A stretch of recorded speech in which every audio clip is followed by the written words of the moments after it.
Hey, welcome back to another episode of It's a Football Thing. As always, I'm your co-host, RJ, the Balanced Blue. I'm joined by my fellow co-host, Rob, the Red Devil. We are not joined this evening by our third co-host, Scott the Good. He's away on a hard-earned break, I should say, with the family. Should be back on Thursday. Scotty, we miss you, brother. Hope you enjoy yourself. Robbie, how you feeling, my man? Great for turning up, and apologies for the slight technical delay. Oh, good, mate. I don't think the technical delay was as bad as United's performance, but look, we can carry on, man. I'm trying to just CLR alt delete that out of my memory, but I'm sure I'll come back up and have to go through it again. But all good, man. I'm looking forward to it as always. Hopefully, blow past that United section nice and quick, and then get on to the rest of the show. Absolutely, I'm sure, and great to see a few of our fellow residents in the IFT crew. We've got Concierge of Crime, huge win for Chelsea in the context of the season. We've got Geordie here, nice to see you, legend, great to have you, and of course we've got Tom for United, the pubcast, and we'll have many others joining. But just to recap quite quickly, it's been a huge week in the Premier League, Rob, and of course back home domestically because we went to the Australia Cup final, which we'll give a few words on later on. But just to sort of paint the 20,000-foot view of the world, huge result, North London derby, Arsenal solidifying their claim for a much improved season from last time round and really putting themselves in that top two, top three, dare I say, premiership contenders conversation. Early days, of course. United obviously smacked for 6 against a rampant Haaland-inspired Manchester City. Chelsea, last gasp equaliser with Conor Gallagher striking the hearts of his former loan club, and Vieira was not a happy fan, that is for sure. But before we get into any of that good stuff, if I could just get you to please hit the like button, subscribe if you're new to the channel, it just helps us reach that wider audience. But Rob, you've made the trek out tonight. You're a good sport. Talk me through the emotions of what we would call a Manchester drubbing. Talk me through how you feeling, man. Yeah, look, man. Like I said, disappointed because I look, very rare of me to go into a game confident, and I don't know why I was. I just thought, on a good run, 4 on the bounce, we won in the Premier League. We look like we've got we have got a togetherness. I won't say we had a togetherness. We do have a togetherness. A lot of our players performed an international break. I had a really good feeling coming into this, and like I said, previously, even when we haven't been a great team, we have got a decent result against City, especially away. So yeah, I really did. I kept saying if Rashford plays, I'm even more confident we're going to win. So I can't blame Ten Hag on the lineup because it's literally the exact lineup I would have went. And you were one of them that questioned me the night before when I we were watching did North about London McTominay, didn't I, with Yes. Casemiro? And I thought, were you being a bit too attacking with Ericsson, Fernandez? But you called it, to be fair. You called it that you end up being right. But yes, look, I just said that you can't drop McTominay on a run of form. Like, what's that saying to someone that's playing good, And we have to go on his performances this year, which up until obviously on the weekend, it wasn't just him, it was the entire team. He did perform and he did deserve a start over Casemiro, which, even when he has a few cameos, as of late, he hasn't really shone and really kind of broken to get into that first 11 anyway. So, look, man, self-explanatory. The first half felt like Brentford, mate. They came out more than guns blazing. And I think it was a combination of them guns blazing and us. We were scared. And, after the first minute and 20 seconds, Dallo was on a yellow card after a minute. So they really did attack down that side. And then by the 20th minute, both our fullbacks were on yellow cards. And not only have you got like a rampant City coming at you all the time, but when you're on a yellow, I was surprised we didn't end the game. And, from that early stage, being on a yellow with a couple send-offs. So 4-0, obviously at halftime, not the greatest score. And we were just completely outplayed in that first half. Haaland and Foden show. The whole team was great, but, the finishers were class. Typical City goals, man. Half of them to the byline, cut it back, goal kind of thing, There was no kind of rockets or nothing like that, but they were just all over us. And especially when I seen, their centre-back partnership as well, Nathan Ake and the new guy from Borussia Dortmund. I even felt, no Rodri there, no Stones there. Just goes to show you the squad depth that they have. Because people talk about Nathan Ake like he's this C-grade defender, but you tell you what, they keep putting these players in and they just continue to do a job under that Guardiola system. 100%. And then look, obviously, second half was a lot better than us. I do think at the end of the game, 6-3, like it doesn't sound too bad, but I think on paper it looks better than it was. We were a lot better second half. I'm surprised, to be honest. We didn't kind of just roll over and let them. It could have got to 10 or 12, to be honest. The chances they created, but look, Anthony, he scored a sublime goal, which will probably be forgotten because that was a great. It was. I watched it again before coming live. Yeah, I just thought, what a cracking goal. It's a shame that it wasn't a yeah, more close result, wasn't it? yeah. Anthony Martial came back from his first time from the Liverpool game, so he's been out for about 6 weeks. So it was good to see him come back. Got a quick one back, and then obviously a really nice finish penalty, 6-3. But look, it was overwhelmingly in favour of City in this game, and it just goes to show where we are. It's it's not, our season isn't over because we got smashed by City, one of the best teams in the world, but it just goes to show, hey, this is where City are, this is where we are, and we've got a long road to go. So disappointed, obviously, losing a big score like that. Conceding 6 is never great, no matter who you're playing. But obviously in the derby, it hurts a little bit more. But hopefully the players just there's plenty of games this month, 9 games in a month. Let's just get on to the next one and hopefully get a W the next one. Well, I just want to we can heap praise on City all we like. And I suppose what I'd be keen to get your thoughts on is obviously one of the key stats to come from that match was the man of the moment, Erling Haaland, 3 consecutive home games, 3 consecutive hat tricks. Exactly. That's exactly right. So your thoughts on this goal scoring machine? Is this guy the real deal? Is this a significant purple patch? Is he just a byproduct of a really well-oiled machine? Just talk to me about the quality of Haaland for a minute, and then we won't put you out of your misery too much longer. Look, I think everyone knew the quality of Haaland, and when you put his quality and City's quality together, along with someone like Pep Guardiola orchestrating it all, he's a Terminator. That's like, and De Bruyne, isn't it? Look how good him and De Bruyne are linking up. A lot of people keep forgetting Foden in this game. Foden was great. Look, I know Haaland was a little bit extra because he got obviously the hat trick and he got 2 assists as well. But again, a hat trick for Phil Foden. I thought he really turned up. And I even have to say Jack Grealish. That guy since he's been signed at I don't think he's played a better game than this for once. So look, everyone just turned up for them and they were on fire, mate. They just wanted to keep scoring and literally did not take the foot off our necks, mate. So Haaland is a machine, and I think he's going to score and break a lot of records this season. He's too far in front of everything projected to not. Yeah, considering all the people behind him in terms of the quickest person to get like those consecutive hat tricks, it doesn't bode well for others around him. All of our teams, we're going to be significantly behind as the chasing pack. But I was just so impressed with the passing interchange, the movement, just how calm these guys are under pressure, and just the nature of the goals. Like you said, go to the byline, have their nice little triangles, De Bruyne, Foden, Haaland, back and forth. And even the way in which De Bruyne is able to exploit players one-on-one and release the likes of a Jack Grealish to run into space. I just think the team has very little weaknesses at the moment. I think it does require a little bit of more bravery from other clubs, but you can see if you get it wrong, they can really blow you out of the park. But speaking of teams blowing others out of the park, and Scott, unfortunately, he's not here because he's on a family trip, as I mentioned.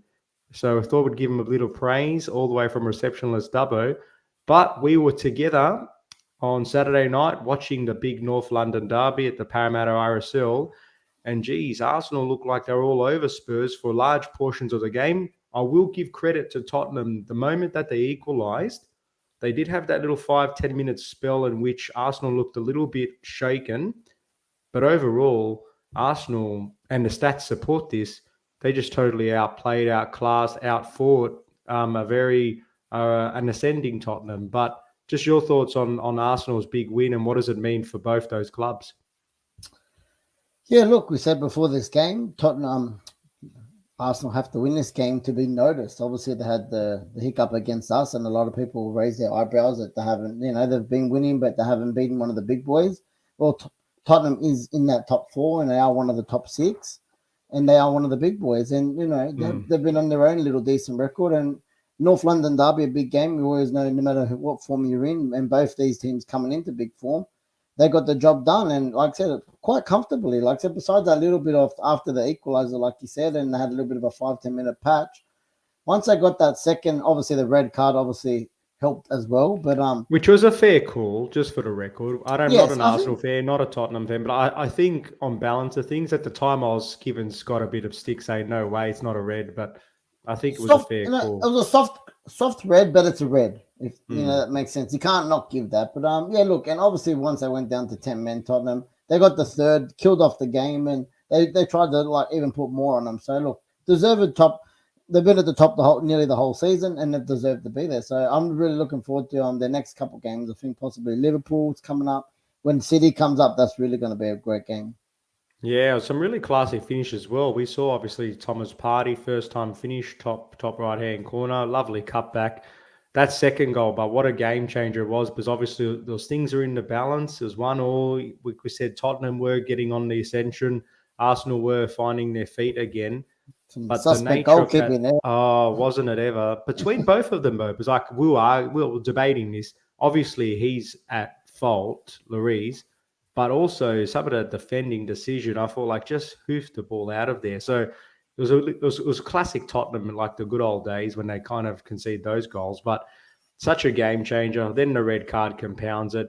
And it has to be said, a really nice composed finish from a much maligned Granit Xhaka as well, which I know a lot of Arsenal fans in their community, he's a very divisive character. But also it's just one of those things where Arsenal have been criticised in recent seasons for not taking points against those bigger teams. And I'm conscious of calling Tottenham a bigger team, but you've got to give them credit. That was a huge result against a direct rival. So just check a comment that Tom's made. So he's got what does he say? Yeah.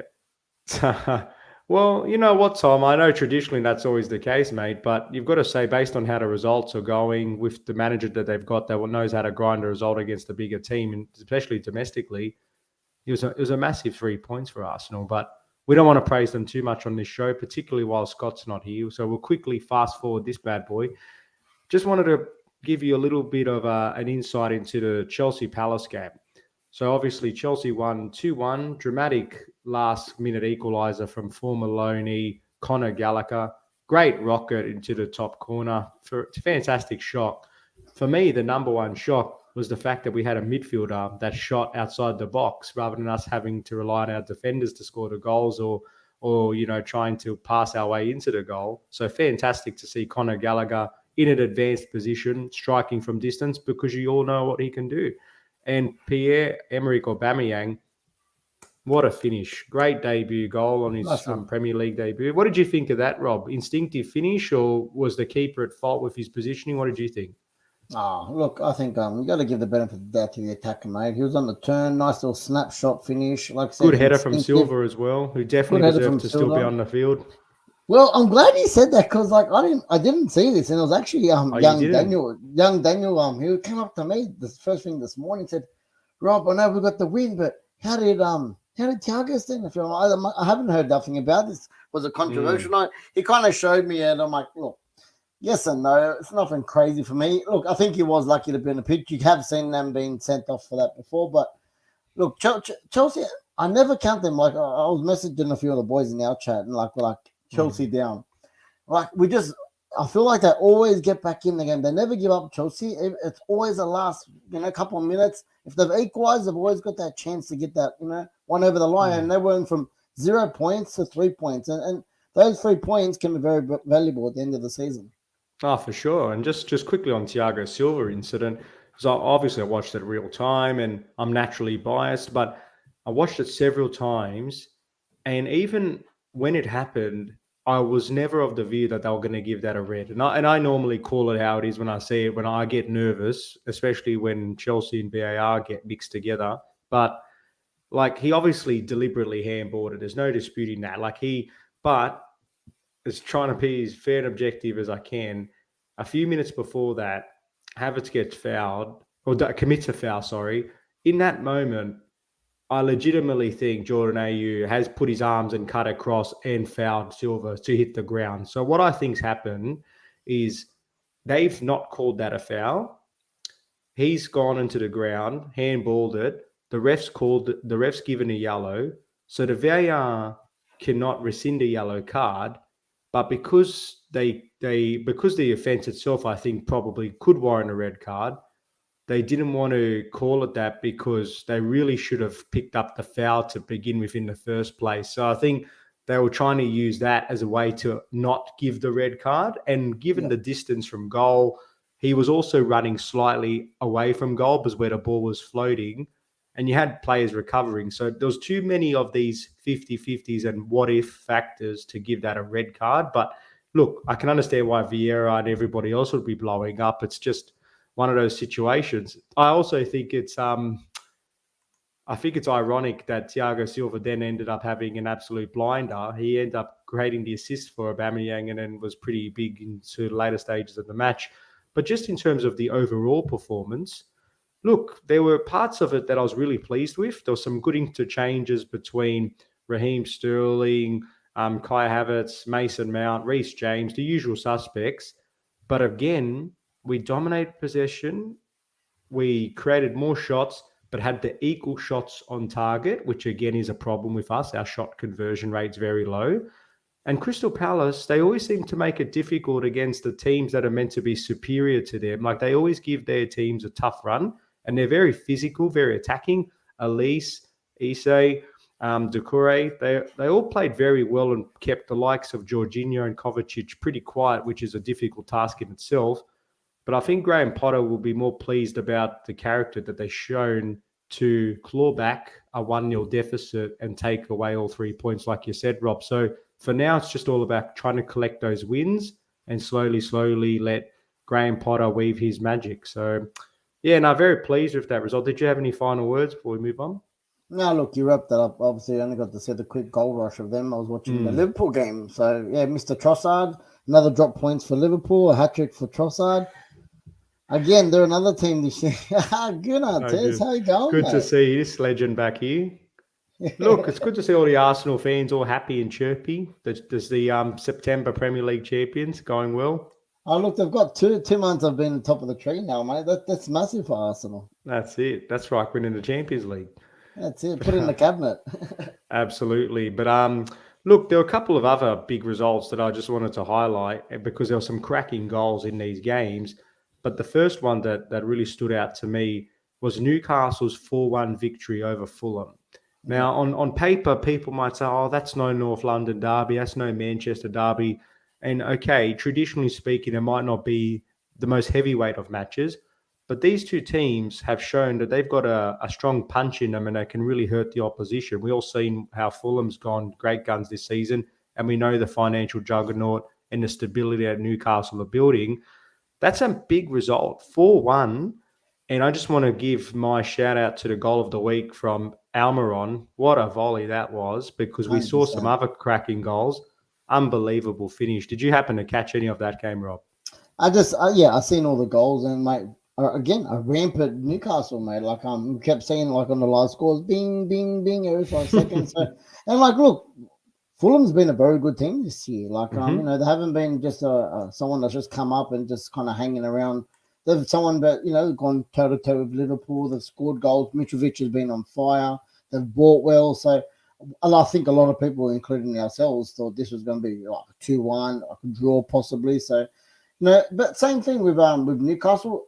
They've been very, very good defensively, and they've been kind of edging out these 1-0, 2-1. So for them to go out and blow someone away like a Fulham that's really, really good for them. Yeah, spot on.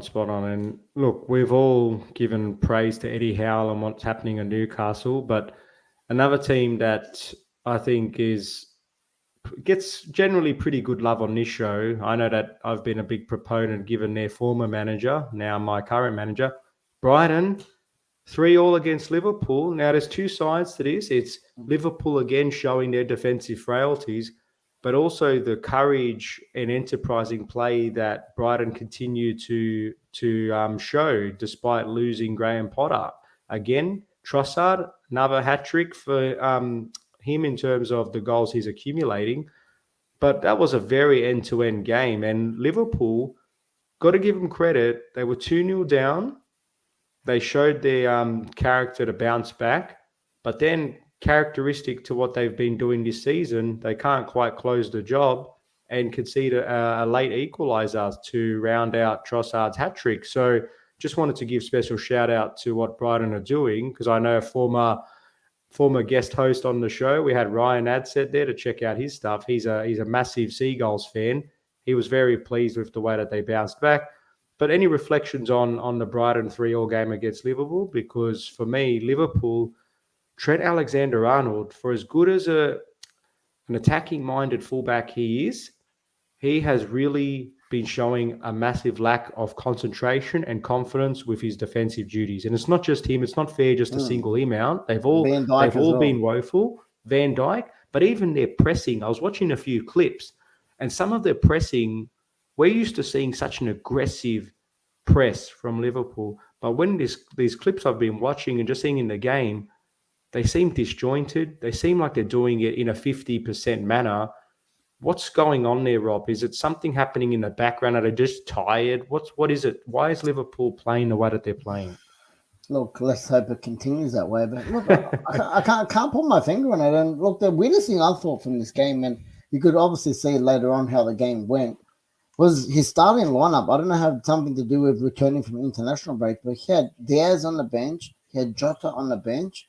Yeah, we had all these players on the bench and a really weird front three. And obviously, Brighton did go up nice and early, 2 goals early on from Trossard at Anfield as well. And look, I think it was a shame that they couldn't continue to go on with it.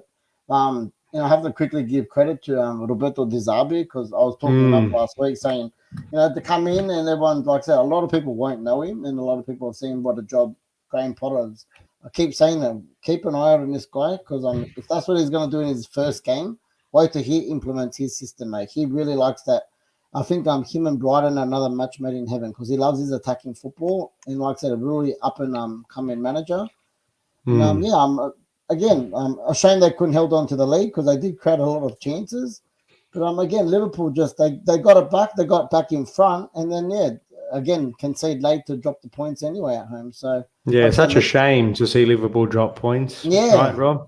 Very disappointing. I just want to address this comment, because I think, Tom, you're onto something that I've been thinking about for some time with one German tactician, Jurgen Klopp.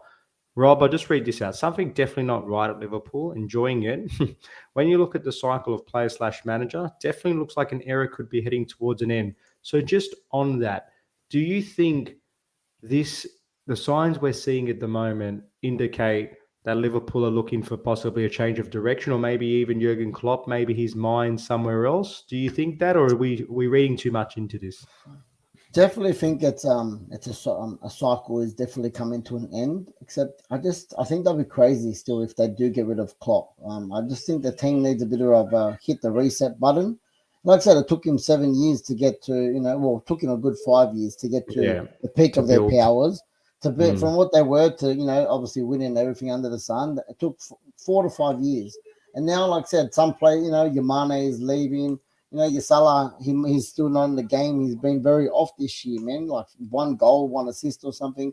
And, for someone like of his caliber, just it's not happening. Obviously, they're defensively, they were a team that just didn't concede. And now they're leaking goals more than, relegated teams. So, like I said, I think it's just the course is coming to an end. And I just think they need to look into the transfer market and buy. Like I said, you still got people like your Henderson, your Milners. They're still hanging around there. They need to. The midfield needs a bit of some work. Even you can't say it's not the front three, because they've just gone out and spent 100 million on Nunez, who hasn't hit the ground running. But again, we can't really jump on him. It's still early days, and I can't. Even Mo Salah's had a very slow start. I know all the talk was about them re-signing and extending his contract, but I think I said on this show.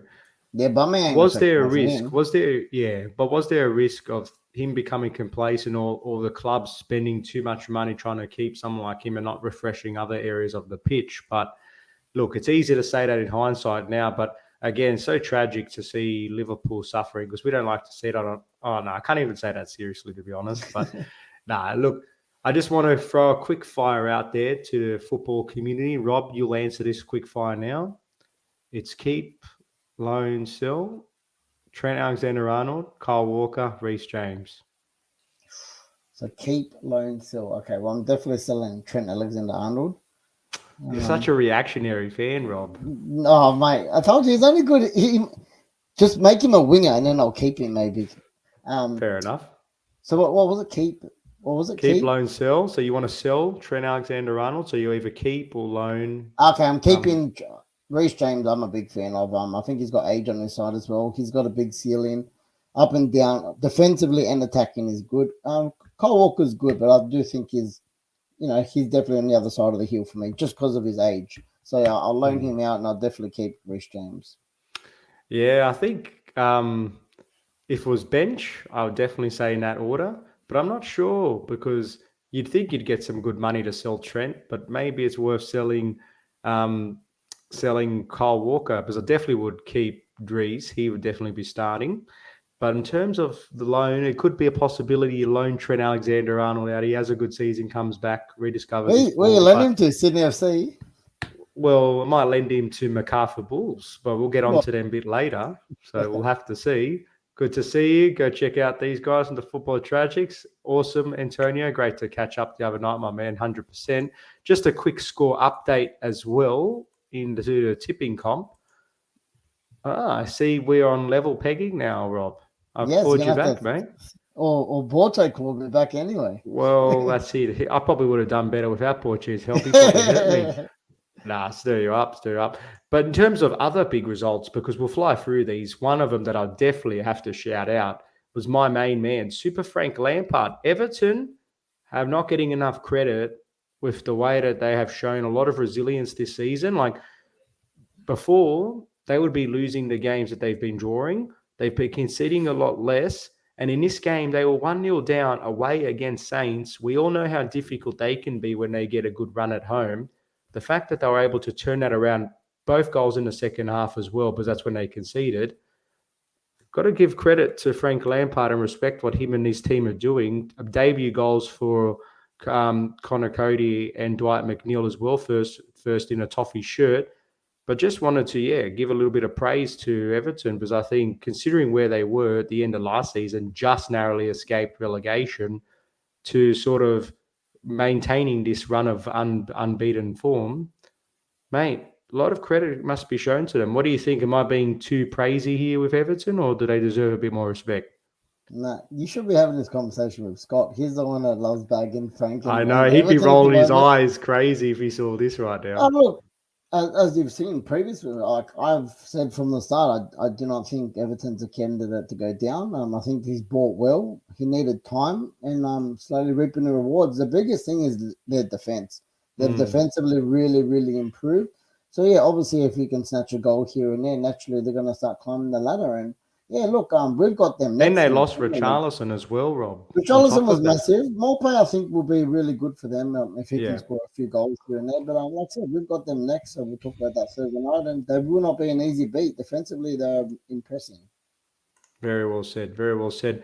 And then, of course, a team that has been on the radar for the wrong reasons, West Ham took a very impressive 2-0 win against Wolves. Look, I only caught the highlights of this game. Well-worked goals, have to be said. Wolves are look a shadow. Yeah, Scamacca. First goal.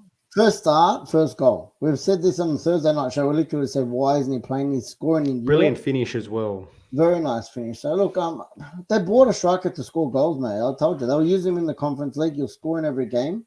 And then he'll come back to the Premier League and they weren't playing him. So, that's on Moisey. So I hope it continues, mate, especially being Italian. Definitely keep a close eye on him. But Bruno Lage, mate, got the axe as well. Well, that's right. And speaking of axe, because this is connected to the next game, I thought, and I've made this an open secret, I thought Brendan Rodgers would be the first to go. Not because I don't think he's a good manager, but I just thought it's not clicking at Leicester at the moment, and sometimes you can't fire a whole team, so you've got to get rid of one or the other. And I thought his name would be first on the chopping block. But then Bruno Lage gets sacked. Brendan Rodgers, who was an odds-on favourite to be getting the sack himself, goes and somehow gets a 4-0 win over Nottingham Forest. So, look, it could just be a really outlier result and a one-off. But James Maddison, again, quietly going under the radar, racking up these goals and assists. Brilliant free kick, by the way. And Patson Daka, top finish, as well as Harvey Barnes, I believe. But again, I was a bit surprised by the Wolves sacking, but I'm even more surprised just how thoroughly strong Leicester are, even though we know Nottingham Forest themselves, with all due respect at the moment, are showing that they don't really deserve to be in the Premier League. What are your thoughts on the whole sacking of Lage, Brendan Rodgers, and what Leicester done the other day? Sacking of Lage, I've been calling since last season. Wolves have not impressed me. I've constantly been on them. Do not like the way they play. They just, I thought it was a shame when they got rid of Nuno, to be honest, because I think they had a really good connection. Obviously, he's the past tense, but they're a team that need to stay, I think, in the Premier League as well. I don't think they're going to want to drop, and they're getting closer to that relegation. So I know it's early days, but once sometimes you get in there, it's very hard to get out. So I think this is, I wouldn't call it a knee jerk, but it's saying, hey, okay, we're not improved. You've had some time. We haven't been impressed with you over the last season or two. I don't know who's coming. I haven't seen the rumors of who's coming in yet, but I think they want a quick reaction and a bounce to maybe possibly get them back away from that relegation zone. With Brendan Rodgers, look, you have to give credit at the moment to Leicester City for holding on this whole time. And again, I looked at that lineup this morning, and honestly, they still got a decent team. That they're 11 anyway. They haven't got a massive lot of depth, but on paper, their 11 is enough to not be where they were, which was dead last. 100%. Madison all season has been their shining light. He's even when they've been losing, he's always been on the score sheet or getting assists. But look, I called this on Thursday night the El Sakika, and I actually think Steve Cooper will be the next one gone. It's funny enough, before the game this morning, I was listening to TalkSport and actually going on about the Nottingham Forest owners. He's the guy that actually owns Olympiacos as well, which I didn't know. And this guy is really, really a ruthless manager. Like if he doesn't like or he's not winning, bang! Like he's the type of guy that can go through 3 managers in a season. So I think this Steve Cooper could be very much hanging on for his life and on a thread at the moment, and maybe another 1 or 2 losses, and I think he could be the next one out the door. I think Newcastle man has been linked to him as well. Got mind blank. Sorry, I'll come back to me. Everton. Who was it? We'll see if our community can remind us, because we're having a bit of a mind blank ourselves. But speaking of drawing blanks, there were a couple of blank results with Leeds United against Aston Villa. Again, Steven Gerrard, this is not a Lampard-Gerrard comparison, but I'm expecting much more from this Aston Villa team. And again, with an extra player in the field, they really should have done better against Leeds, who were depleted, obviously, with the player sending off. But a 0-0 result, and it must be said, a bit of a bore 0-0 draw between Bournemouth and Brentford. So, yeah, look, that sort of rounds off the weekend's action, and was a huge week in the Premier League as well. But Robbie, come back to you. Benitez, sorry, man. I was in my head. That's right. Yeah, Benitez I know. has been linked. Yeah, I was picturing the chicken man, but that's that's what I should have said.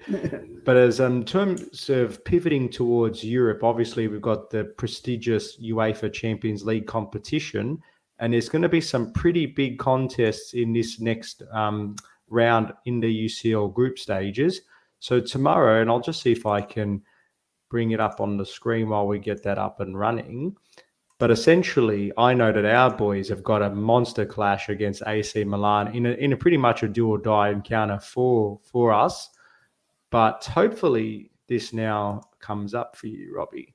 You can see that, right? Excellent. I'll zoom in just ever so slightly. There we go. That should be a bit better.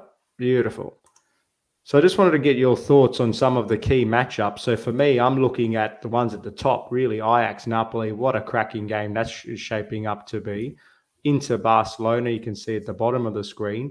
But just any matches you're looking forward to, and if you want to throw any of the predictions. It's not for scorekeeping purposes. This is separate. This is not the IFT tipping competition. Yeah. This is just for ourselves as you being the European correspondent here. No, look, obviously, Napoli for me is flying high at the moment in all competitions, top of the Serie A at the moment, and really starting to pull away. And look, that we've seen what they've done to Liverpool on match day 1, really put them to the sword. Away at Ajax, it'll be an interesting game, but I still think Napoli might, if they get a big result away here, Smokies, mate. If they top the group, they'll be interesting to see what they can do in the knockout stage. Liverpool Rangers, I don't know why, mate. I think Rangers could definitely score a goal and make this an interesting game. I wouldn't say they're going to get, last year, if you asked me this question, I would have said Liverpool 4-0. So we all know defensively they're not great at the moment, even at home. So I'd love to see Rangers get a result. Just so I could see more Liverpool not get a result. And yeah, your mates, Inter, mate, and Barca, this should really be a good game as well. What a game that should be. Especially the San Siro, mate. That'll be very good.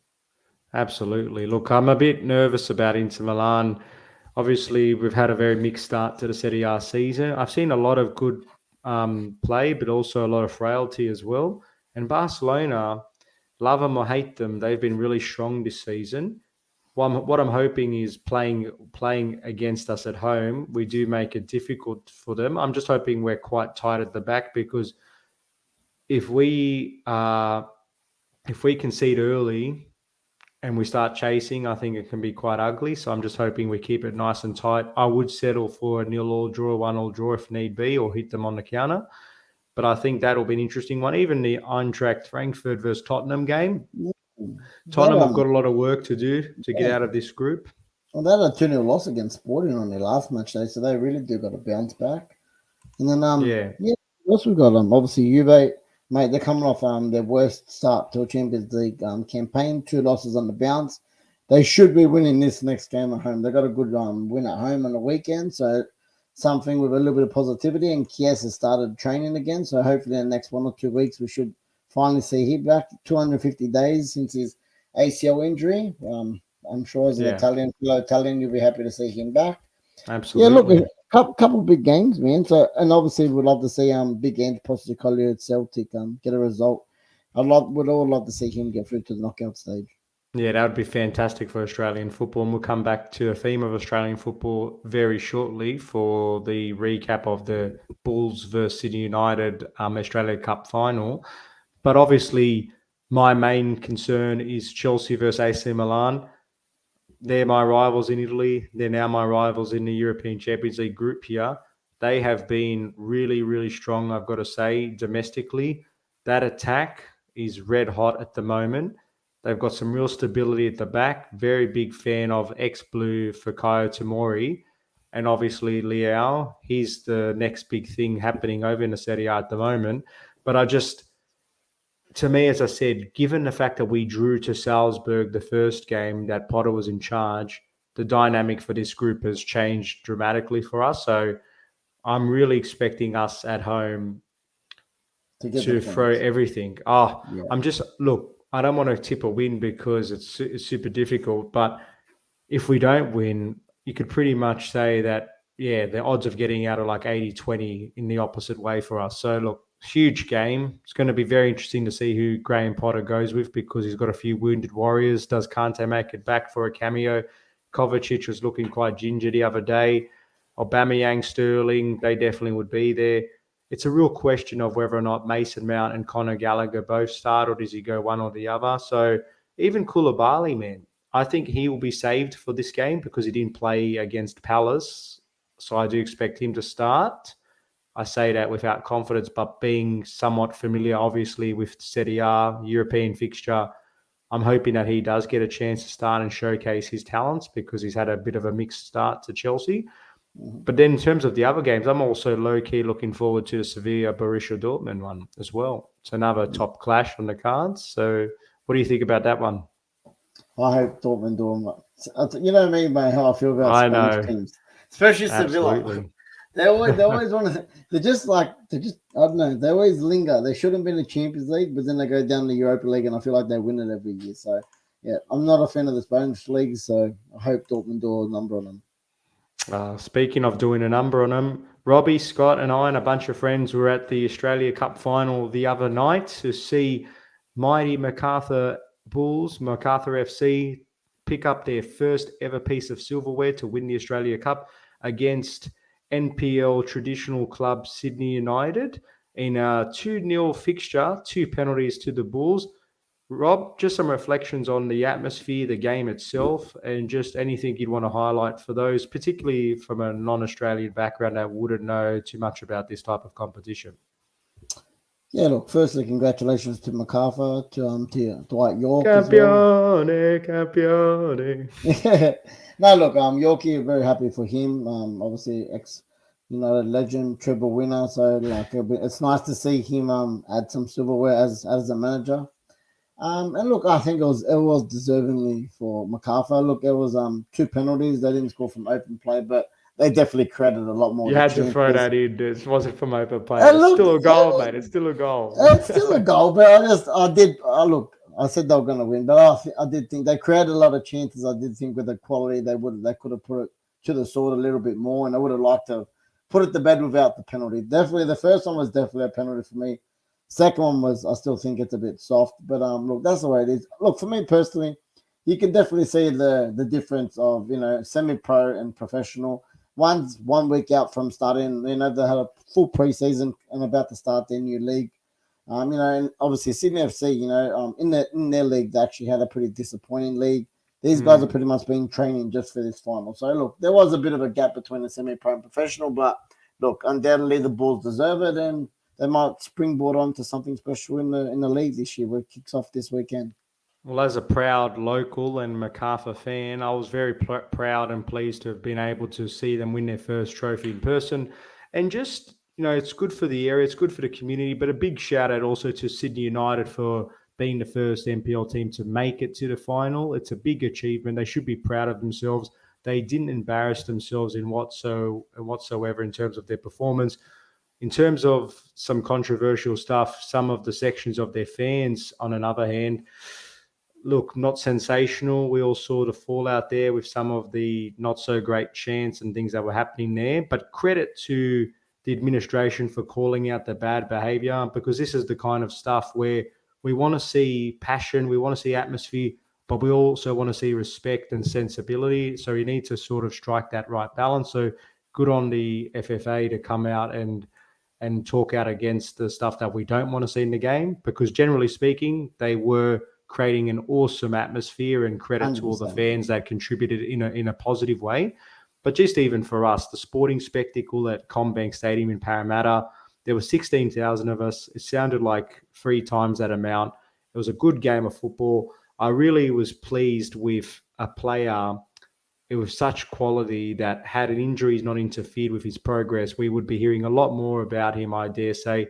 Daniel Alzani, every time this guy got the ball, it's like he was playing with a PlayStation controller. He could just turn it on and off like a radio. And I'm really keen to see that. Hopefully he has an injury-free season, because he can be a crucial player, not just for MacArthur, but he's an outside bolter for making the Socceroos squad for the World Cup.